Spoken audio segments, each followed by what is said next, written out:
The first architect of Santa Cruz County was nature herself. From the magnificent mountains to the forests to the coastline to the valleys, nature was bountiful in her beauty. We often call the forests the cathedral groves because they remind us of cathedrals made by man. Even the Roman arches compare with the natural bridges of Santa Cruz. And the first inhabitants that we know of are the Olones, and they lived gently on the land. They were mostly naked, lived off the land in a way that left little imprint. Here we see some of their villages. The one at the river mouth in Santa Cruz was known as Aulinta, which means the place of red abalone. And Ohlone itself used to be another word for abalone. It's where we get the term abalone. We can see that the types of dwellings that they lived in were like beehives or maybe thatched igloos. And you can see here the framework of one that's just being thatched. They were also great basket makers. And when the Spanish got here, they found this perplexing, that a group of Indians living in the proximity of so many verdant forests were not using the timber as part of their lifestyle. It seemed to be all grass and reeds and so forth, and so they thought these were the most destitute of Indians, when in fact just the opposite was true. Being Ohlone was a name that other tribes may have called them because they were the abalone people. They were the people who collected the abalones that were then dispersed throughout the state of California. They used abalone in various ways. They could become glittery fish hooks or jewelry, or carved into small discs and strung up as wampum, which was used as a form of trade. So in one respect, Santa Cruz was the Fort Knox of the Indian communities. They did receive visitors from as far away as the High Sierras. These are some of the Ohlone dance dresses, because when they had people over, especially traders from outside the area, they liked to entertain them.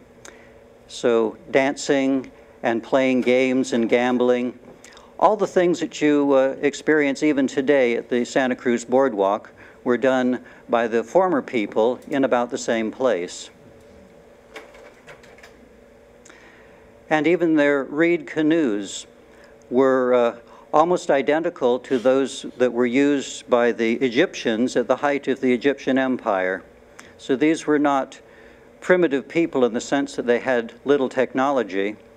In fact, we found awls in archaeological digs that show that their ability to carve holes in these tiny little wampum beads is the high technology of their day. Now the Spanish arrived, and they brought with them their own culture and their own expectations. The first thing they saw was not the people as they came into the Santa Cruz County area.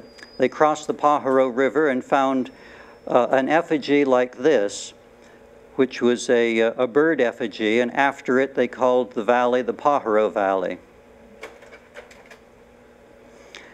And as they wandered in this wasteland, they calculated the first time that they saw this area, they came into a village of about 500 inhabitants in Watsonville. That was one of the largest single villages that they knew of. Most of the villages up and down the coast were of maybe 20 to 40 inhabitants. So they were far more extended families than anything else. And this was the first place that the Spanish discovered the redwoods, which they called the Palo Colorado. So when the Spanish built their buildings, it was not adobe that they built. They built split log palisadal cabins and thatched them over as a roof. And this is somewhat what the first Santa Cruz mission would have looked like, with the bells hung on tripods outside of the main structure instead of a tower. Unfortunately, 4 months after they'd completed the Santa Cruz mission by the riverside in Santa Cruz, about where the lumber company is today, there was a big storm and it washed the building away. And so they moved it further back from the river, and more flooding and storm, and they lost it the following year as well. So finally they moved up on top of Mission Hill and built their first adobe structure, and never again did they build on the flatlands. From that time on, the area where the downtown is was known as the Hortaliza, or Mission Vegetable Garden.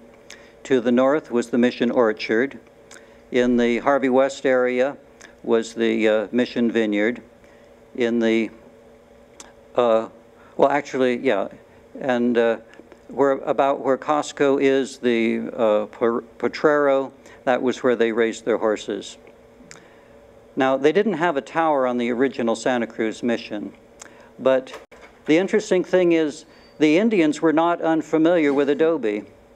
They already used mud in their in creating their sweat lodges, and the sweat lodge was as much a men's club as it was a sacred place, because this was where they performed their purification ceremonies before they went out hunting and doing other activities.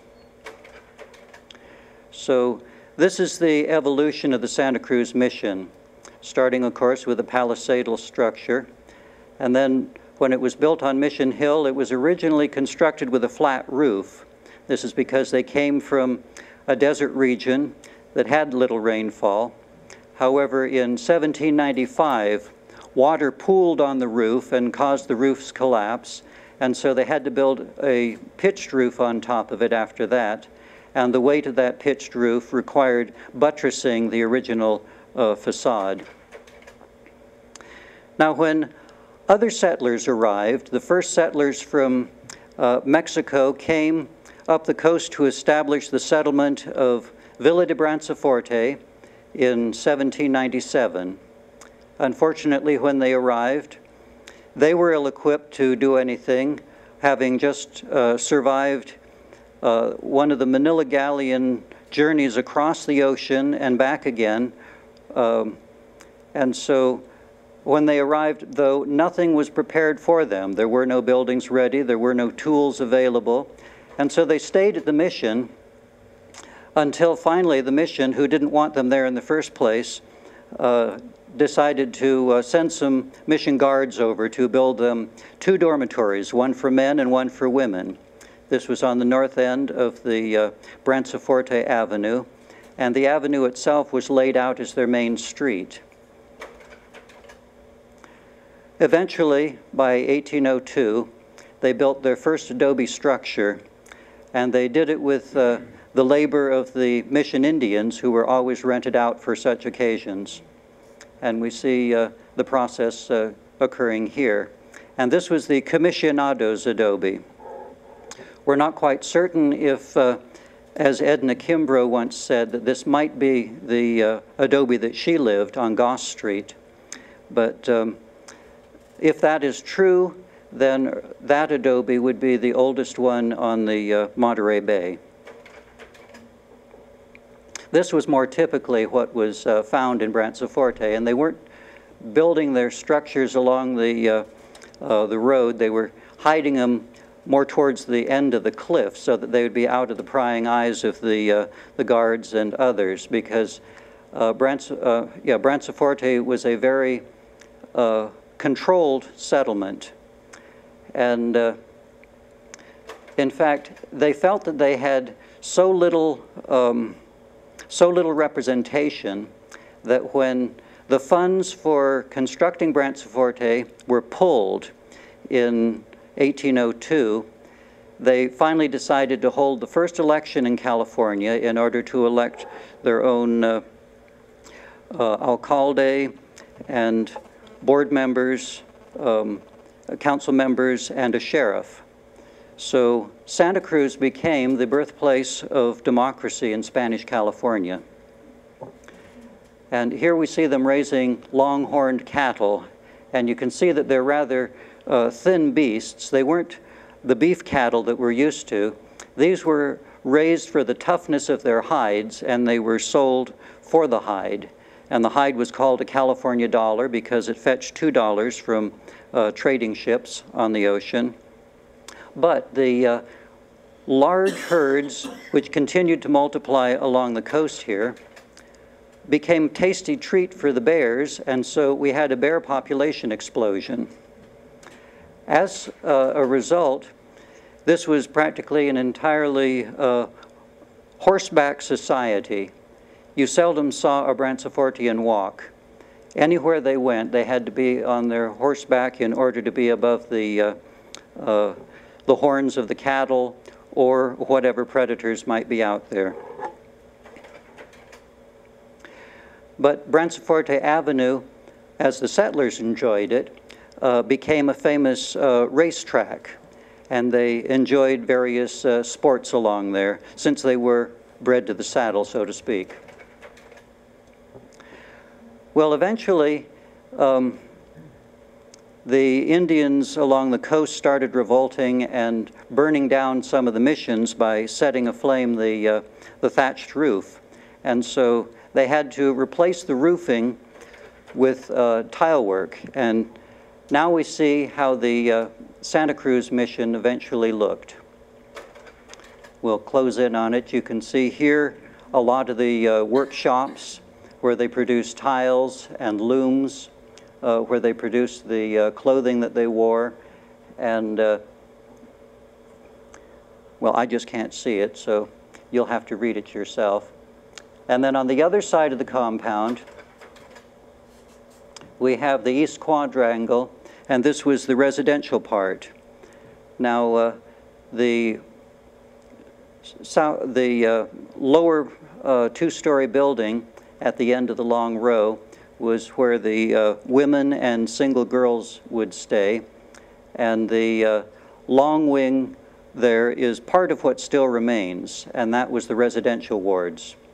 And then to the other side, we see the bachelor ward. And at the far end, near Adobe Street, was the pest house where people who were ill stayed. And then the granary is on the other side of the field. So eventually they did get bells. And ironically, some of the bells said made in Boston. And that was because the person who gave them the bells gave them as an exchange so that they would grant permission for his marriage, and he was an American. So they hung their bells in 2 towers, and we really don't know what the towers look like, but this represents the fact that they had the 2 towers. There were 2 tolling bells, and then the rest were stationary chime bells. Finally, one of the towers collapsed, and so they put all of the bells in the other tower and built an additional cupola on top. And the weight of this eventually collapsed that one as well. And this is what the interior of the sanctuary eventually looked like. You can see the ornamented beams, and the thing shows that we still have a flat roof. Inside the pitched roof, the original flat roof was rebuilt and put back in place.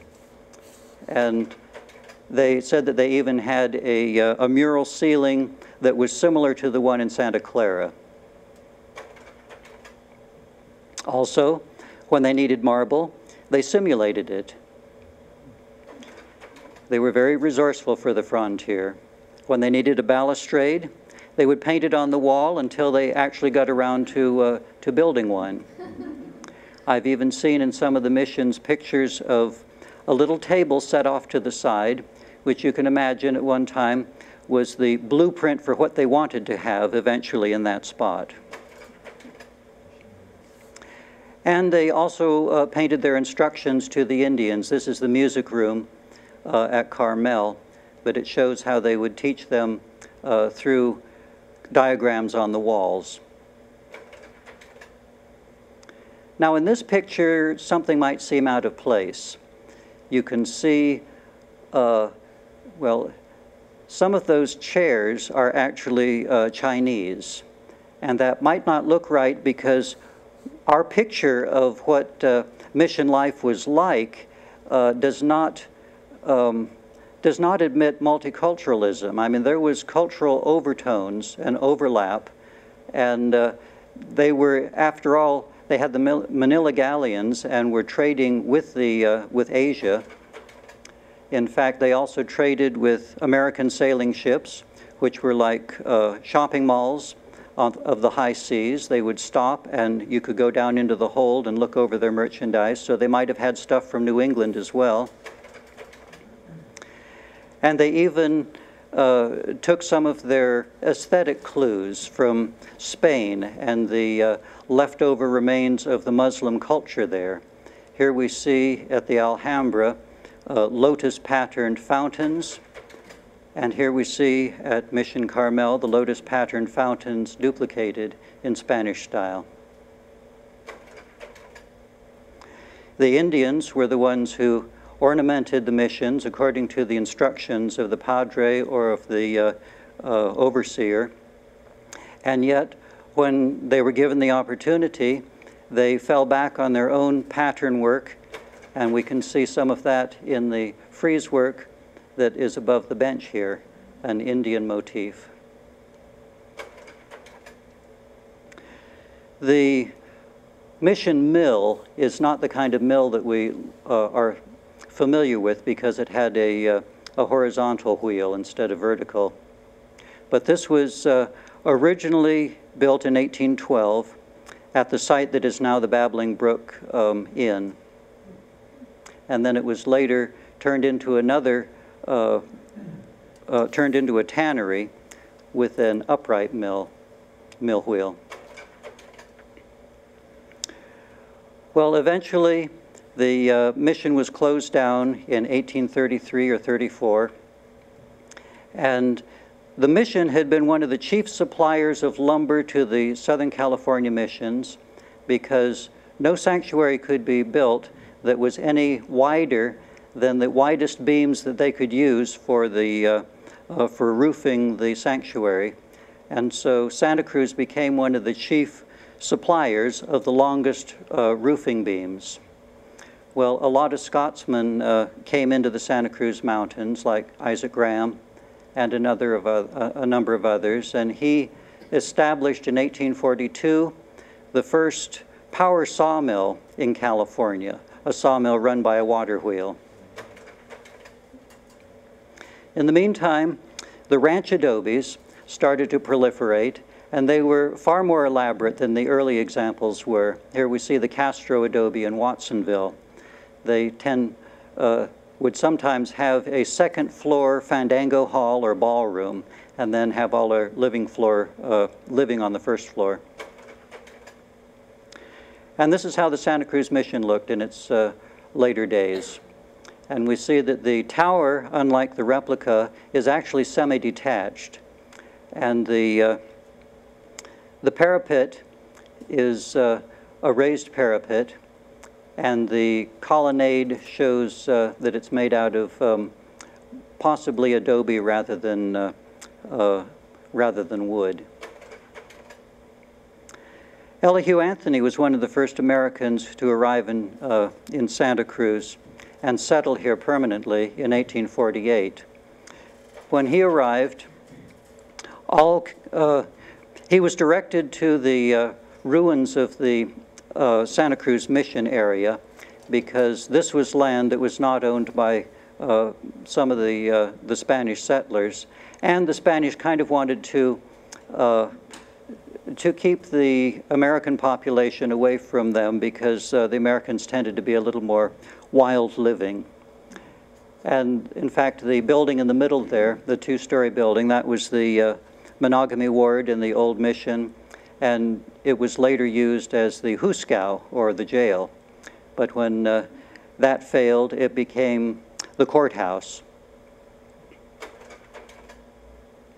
So Elihu Anthony established the first building, or for the first business on the flats, about where the clock tower is today. And it was the first foundry outside of San Francisco in California. And it included a general store, and he was also the first postmaster. And then later, in 1850 or 51, the Santa Cruz house was constructed. It started out as a log cabin, and then it was expanded into a hotel. But the hotel was more in the kind that you would expect Daniel Boone to have attended. Very low ceilings, an open hearth fireplace where the cooking was done, and so forth. This was on Front Street, where the VFW hall is. So Anthony was producing plows in his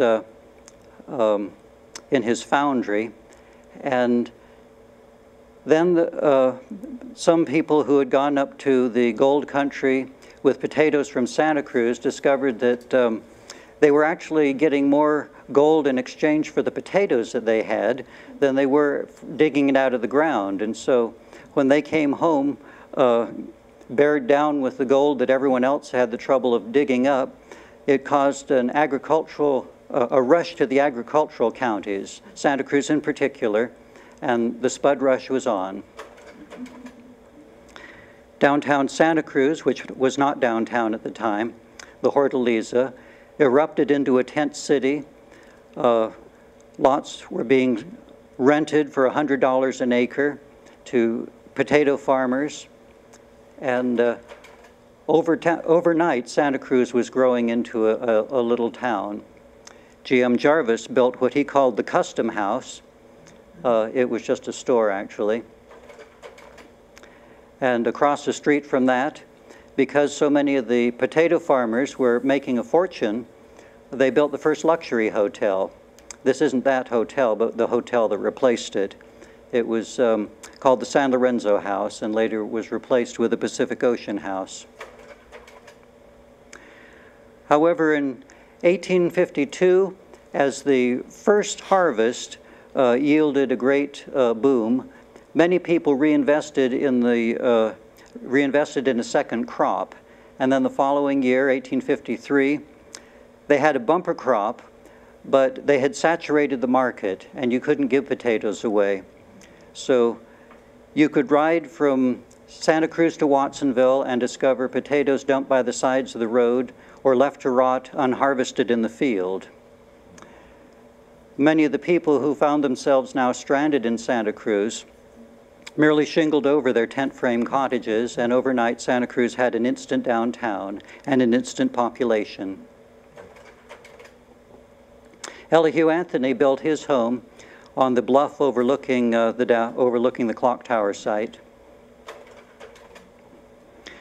F.A. Heen had come to Santa Cruz in the 1850s, and he invested in land and then discovered after the bottom went out of the potato market that he had no one to sell it to.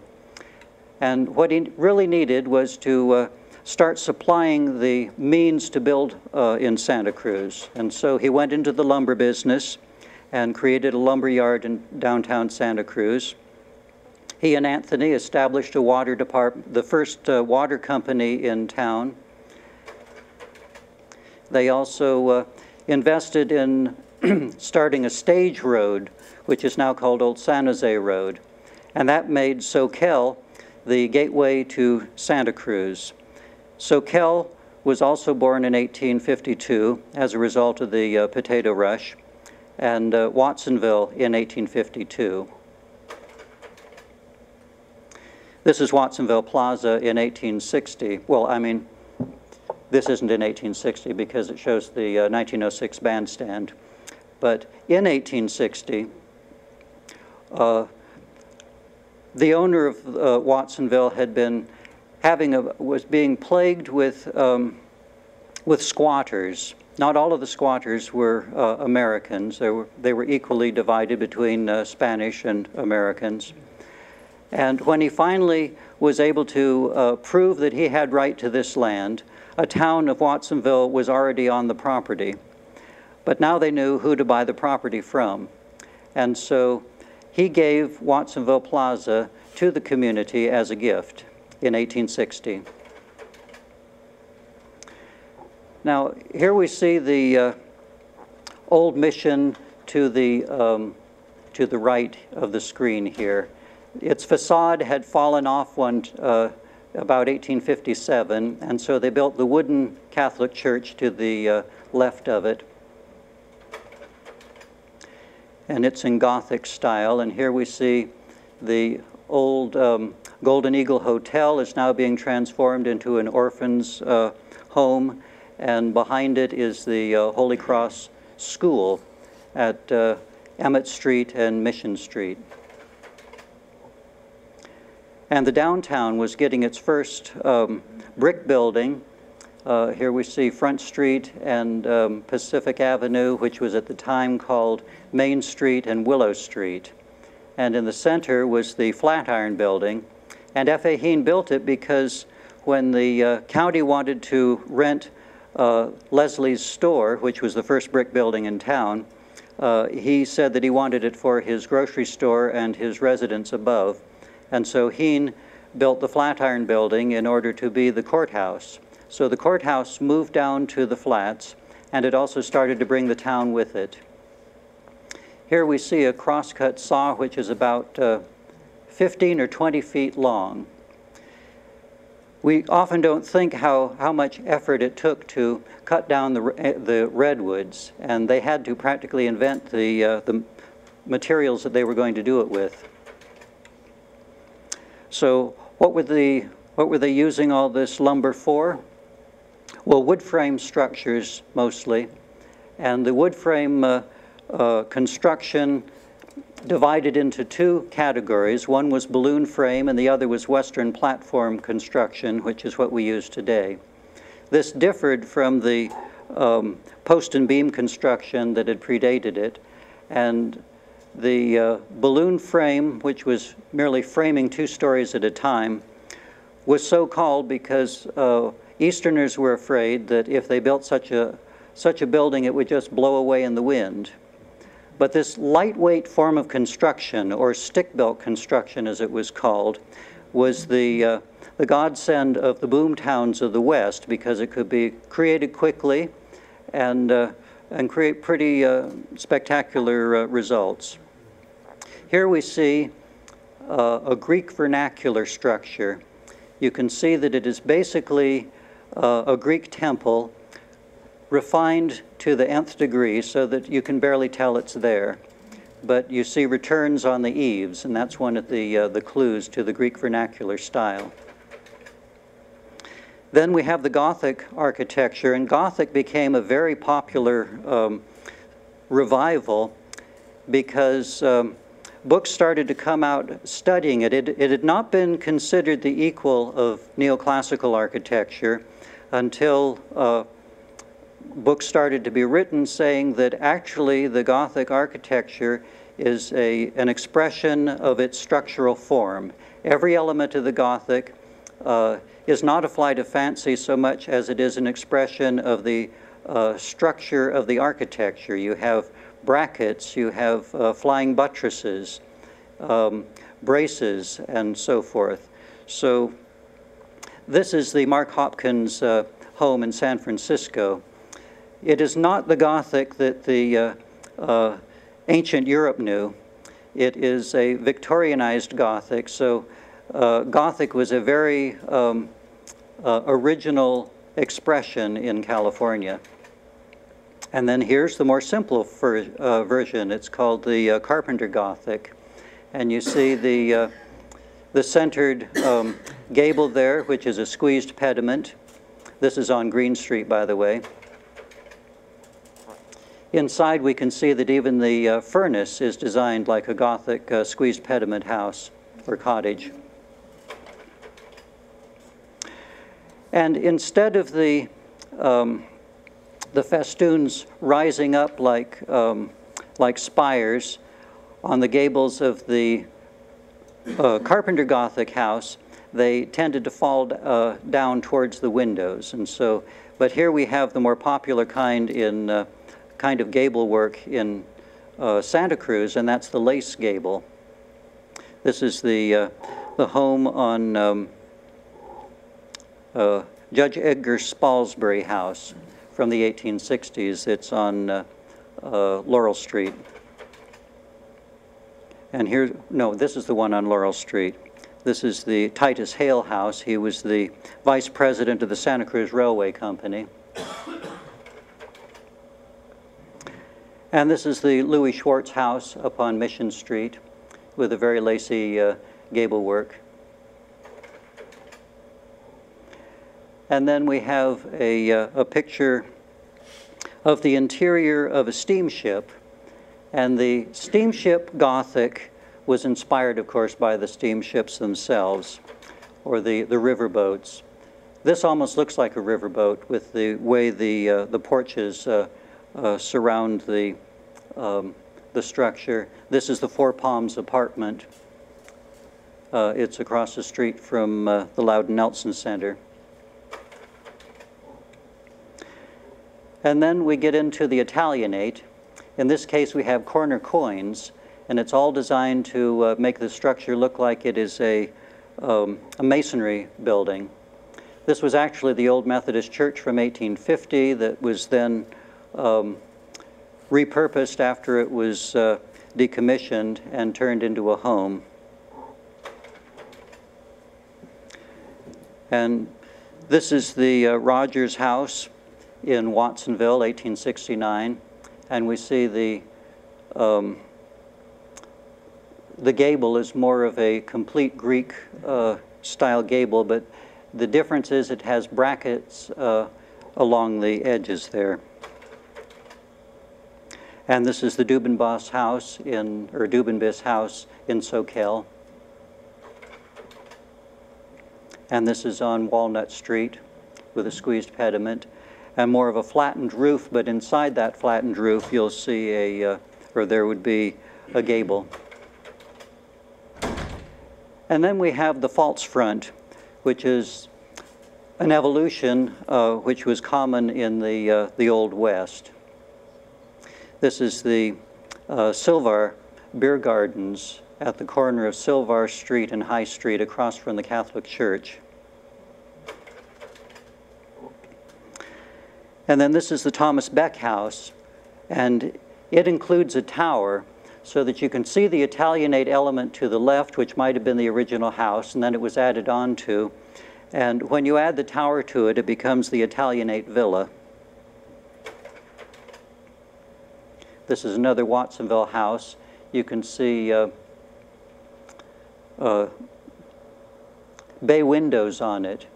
And the bay windows became very popular even as add-ons to older pieces of architecture because they would act as prisms and bring light into dark rooms. And this is the McFeeters house where it's the beginning of the mansardic look. And essentially there is no real true mansard style. Mansard is basically Italianate with a mansard roof. And here's the Bayview in Aptos with its mansard roof.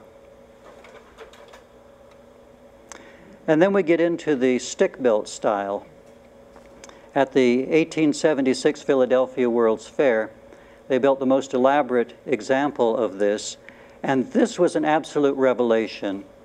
The stick-built style was a completely different idea in architecture, in wooden architecture, and that was, instead of mimicking other styles, why not let the wooden architecture be what it is? And so they created this in order to show how you can do it with just expressing the beams that make up the building and the brackets and the spandrels and so forth. Here we see it in Aptos in a much more simplified way, but this is the Alpine version of it.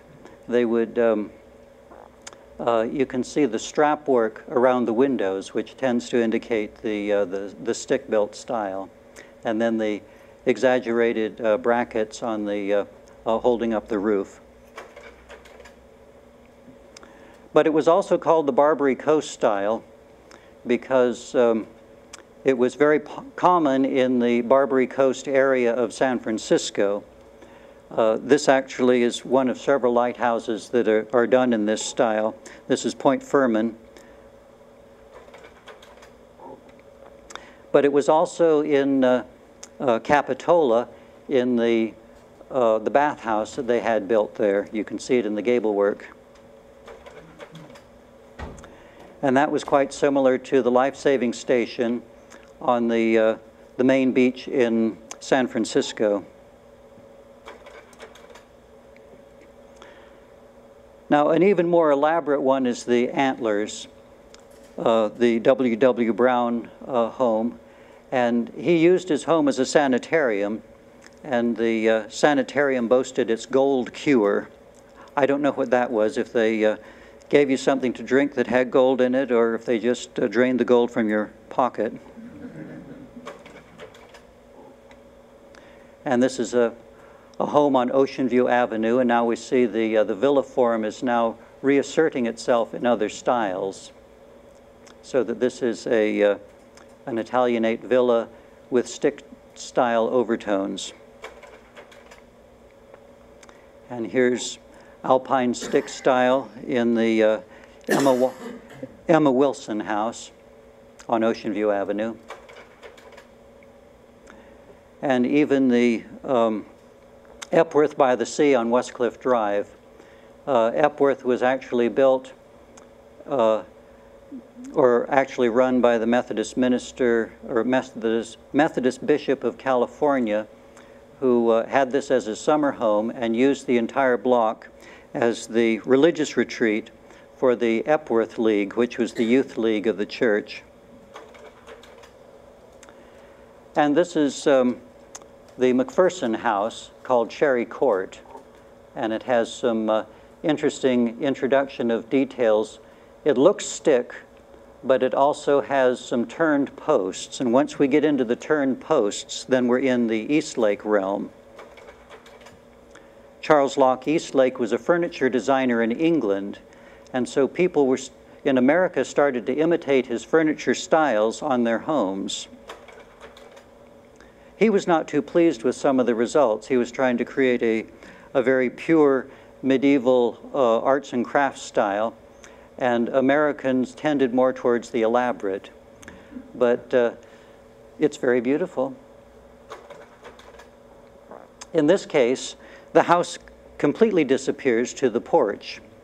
This is a pavilion that was built for the Chicago World's Fair of 1893. And it was used as a restaurant, an open-air restaurant. And then here's some of the details. And the details were either incised and minimal, or they were botany panels. And botany panels are taken from the Elizabethan half-timber cottages, where sometimes they would ornament the infill between the beams. And even the massing of the Elizabethan half-timber houses started to influence American architecture. And the reason was Americans started to think, too long we have been designing boxes and then trying to fit people into it. Why not design homes from the inside out so that it expands out in the form of wings and bays and so forth? And so the American style of Victorian architecture was nothing that was seen in England. It is a unique style, and especially in the far west, where they didn't have architects to tell you what the true style is, they started to assemble different pieces of gingerbread from different styles into one building, simply because that was what was available at the lumber yards. This is the Weeks Mansion on California Street in Santa Cruz. And this is the Weeks Mansion in the back, and the Santa Cruz High School in the foreground. And the high school has kind of an exotic look with its pepper pot dome. And across the street from it was this mansion.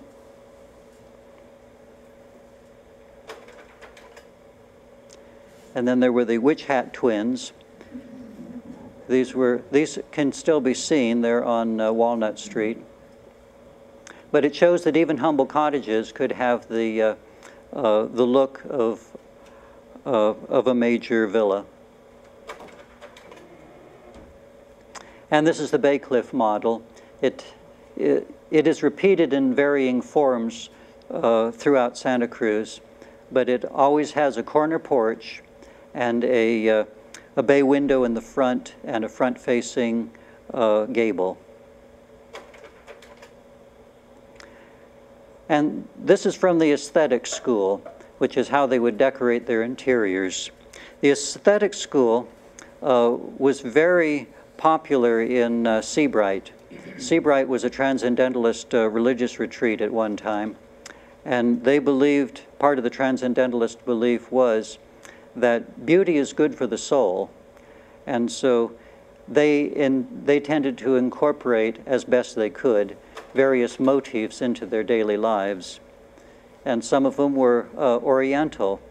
We find in this school of architecture that they are pulling from all different architectural styles and sometimes combining them in surprising ways. This is more examples of Bradbury and Bradbury wallpaper from San Francisco, or Benicia actually. And then we get to the Oriental or exotic look. This is more of a Moorish form of gingerbread for an interior. And one of the most popular things was to have a Turkish corner, which was a couch in a curtained area or alcove where lovers could neck.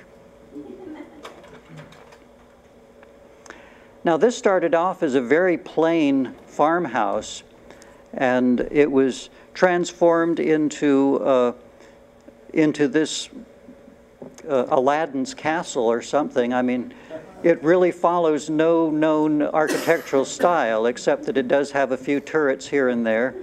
But it is a tour de force and very original, and it still exists. And this is another house on Ocean View Avenue. And now we're getting into the Queen Anne style. After so much geometrical look of the Eastlake style, people started to hunger for something a little more smoothly designed. And so they took pieces of Norman architecture and Norman farmhouses and Norman castles and combined them into a very American style. It includes some detailing of New England colonial style, but its most outstanding feature is usually a round tower, drum tower, and a shingled portion.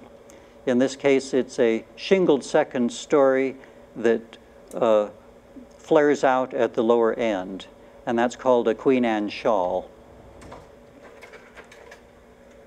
Here's a more elaborate version. This is from Mission Street. It's the Dr. Fagan house. And here's a little cottage version. This is the Dr. Lindsay house on Walnut Street. And this is oh,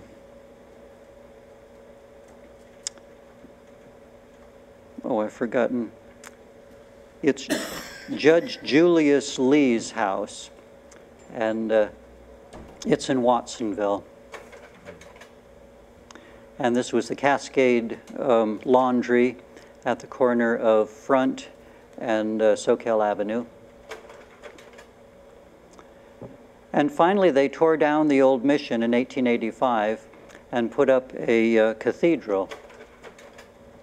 The cathedral was red brick, which is not how we know it today.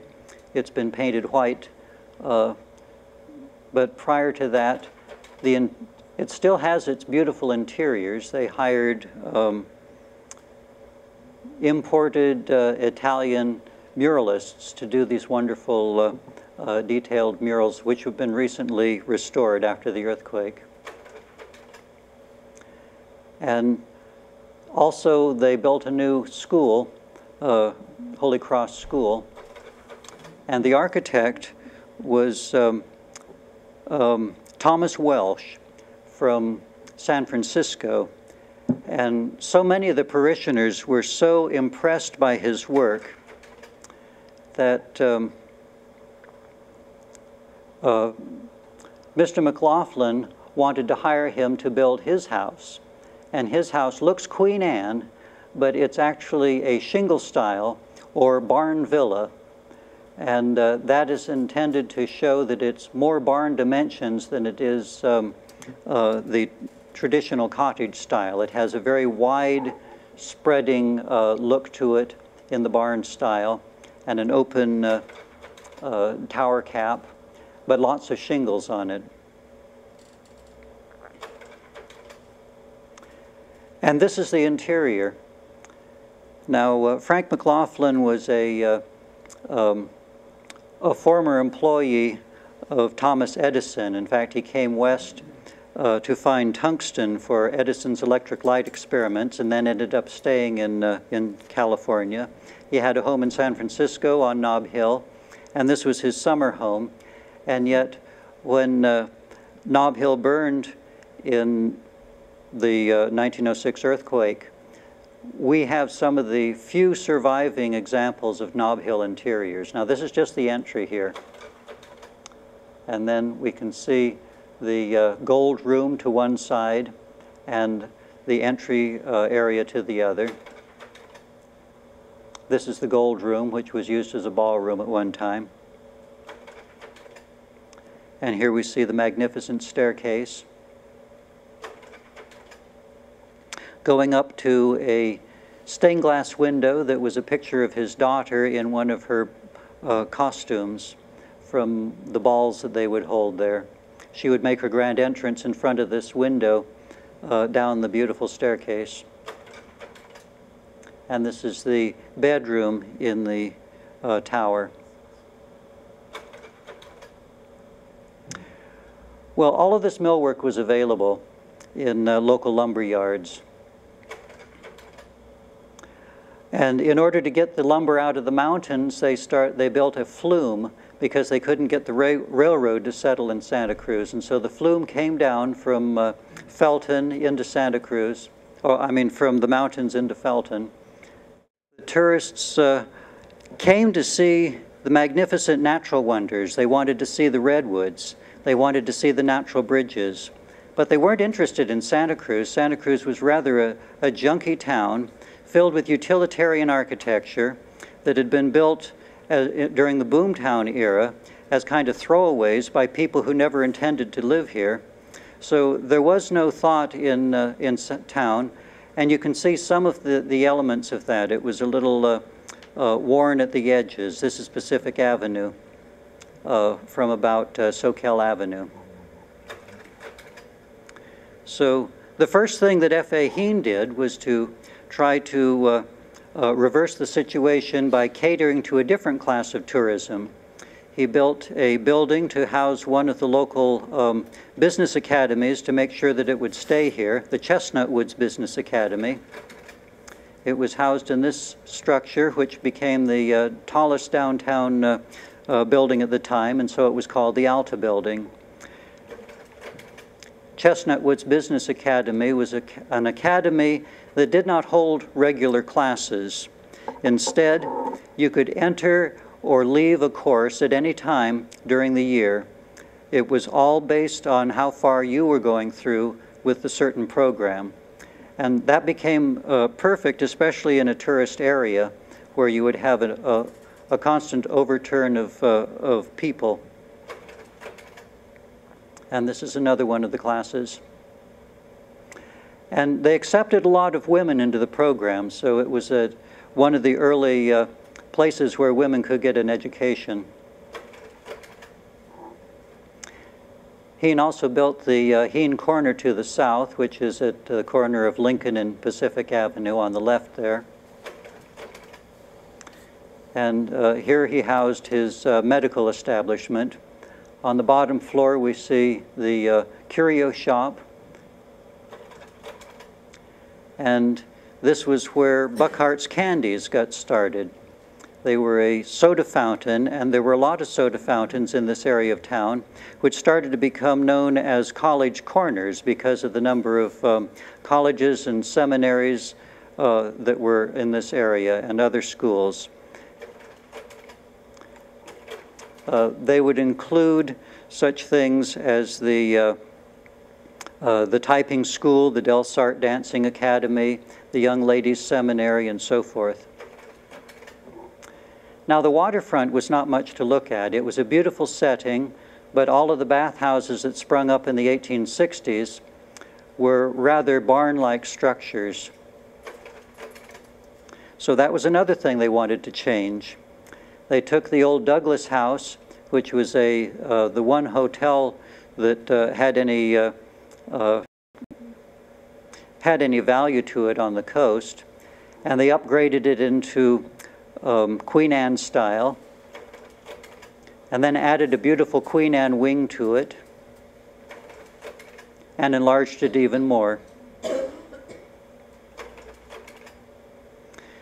This became the Sea Beach Hotel in the 1890s, and it had a marvelous pelargonium garden, which had at least 50 varieties of unique pelargoniums that were named after various people in Santa Cruz when the seeds were sold.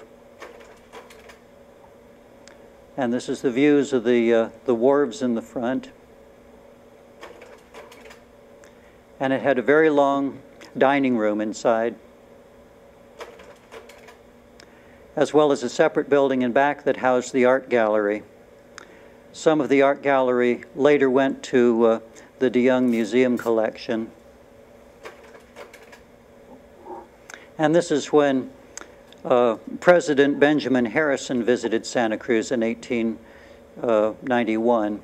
He's the one with the white top hat, which was his trademark. Well, other communities started to build these magnificent hotels, such as Capitola, which was just a camp at the time. And we see the beautiful Hotel Capitola here. And it was a spot that many people enjoyed up until it burned down in 1929. And even up in the Redwoods, this is the Hotel Rowerdennen.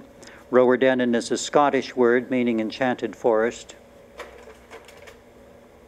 It was a log-constructed structure, so unlike some of the others that tended towards elegance, this tended towards the grand log tradition. And then there was another element called a rus en urbe. I don't know what the origin of the word was. I just found it in old Santa Cruz articles. It essentially showed how some places were creating little pockets of nature in a densely populated urban area.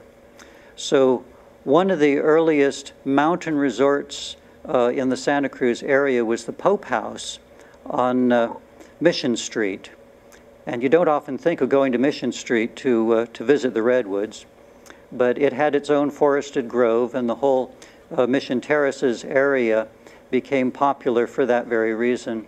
This, however, is Phelan Park on Lighthouse Point, and it was where James Duval Phelan and his family lived.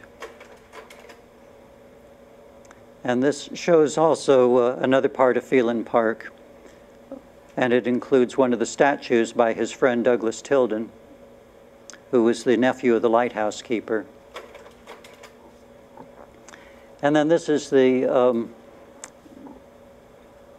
Lincoln Court, and it was it was set up by Morris Abrams as a retreat for a lot of the churches in the area. And so there were a number of religious encampments along the coast.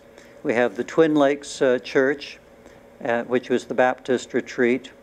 There was Santa Maria del Mar, which was the Catholic retreat down the coast. And up the coast in the Circles area was the Garfield Park Christian Campgrounds, or Disciples of Christ. And this is a enormous church that sat in the middle of their campgrounds, had a 70-foot steeple that could be seen for miles around. Well, this is Fred Swanton, and Swanton was a young man in this picture, but when he came to town, he and his dad built the Swanton House where the post office is today. He also established, about 1884, one of the first phone companies in town, and then later he helped establish the first electric company. When he tried to electrify Santa Cruz, he built his own lamp posts, which are basically out of water pipe parts. But he created this cruciform design, and boy, was everyone impressed when he lit up the town. His next step in 1891 was to electrify the Pacific Avenue trolley. However, he discovered the city council didn't want him to do that because they didn't trust electricity. However, they would let him electrify the unfinished trolley if he finished the Mission Street trolley, taking it down Young Love out to the end of Woodrow.